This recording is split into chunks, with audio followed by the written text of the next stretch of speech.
Have you ever been hurt so deeply that your first thought was, they deserve to be taught a lesson? They should feel the same pain?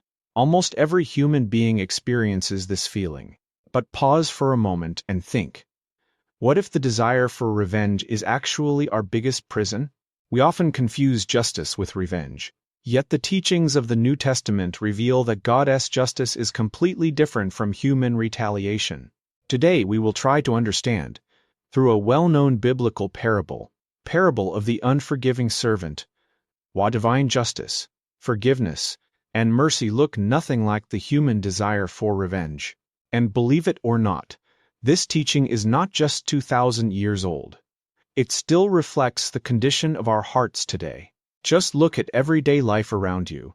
If someone insults us on social media, if a coworker speaks against us at the office, or if a relative betrays our trust, what is our first reaction? Our heart immediately whispers, they should suffer too. They should realize what they did. It's this what we call human revenge. In today's world, it has simply been given new names like call-out culture, cancel culture, or getting even. But in reality it is nothing new. It is an ancient human instinct, the urge for vengeance. But here is an important question.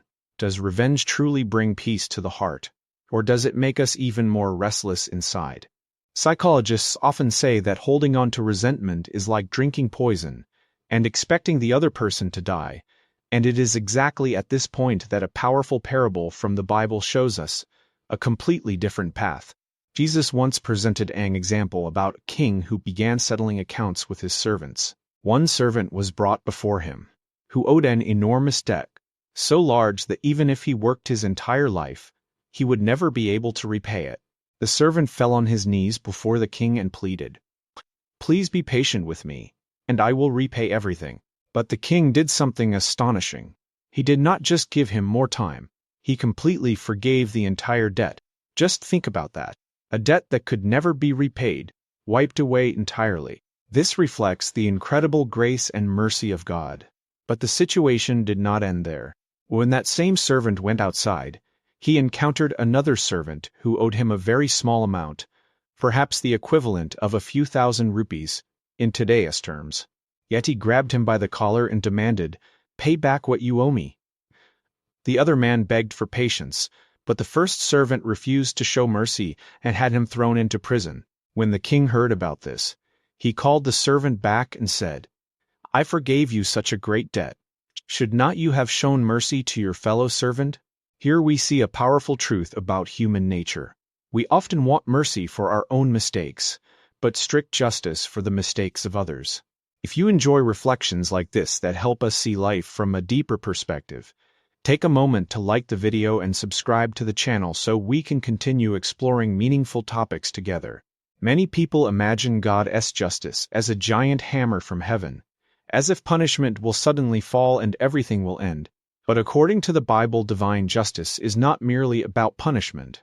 God's justice is about restoring what is broken, healing wounded hearts, rebuilding damaged relationships, and bringing the world back to the goodness it was originally created for. That is why the New Testament repeatedly emphasizes love, forgiveness, and grace, because divine justice is not simply about satisfying a penalty. It is about transforming the heart. This parable also reveals another deep truth. When we refuse to forgive someone, we think we are punishing them, but in reality we are imprisoning ourselves. Resentment, anger, and the desire for revenge slowly turn our hearts into an emotional prison, and until we choose to forgive, we ourselves cannot experience true inner peace. So the question arises, is forgiveness a sign of weakness? According to the Bible, the answer is no. In fact, forgiveness is one of the greatest forms of strength, because it is the moment when a person breaks the endless cycle of revenge. The teachings of the New Testament show us that real strength is not found in hurting someone back, but in ending the chain of hatred. Today, ask yourself an honest question. Is there someone you still have not forgiven? Perhaps they truly did something wrong.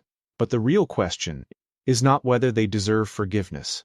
The real question is this: do you want freedom? Because sometimes forgiving someone else is actually the moment when you set your own heart free. If this message touched your heart, take a moment to like the video, share it with others, and subscribe to the channel so we can continue learning together about faith, life, and spiritual wisdom. And always remember this simple truth: humans seek revenge, but God transforms hearts.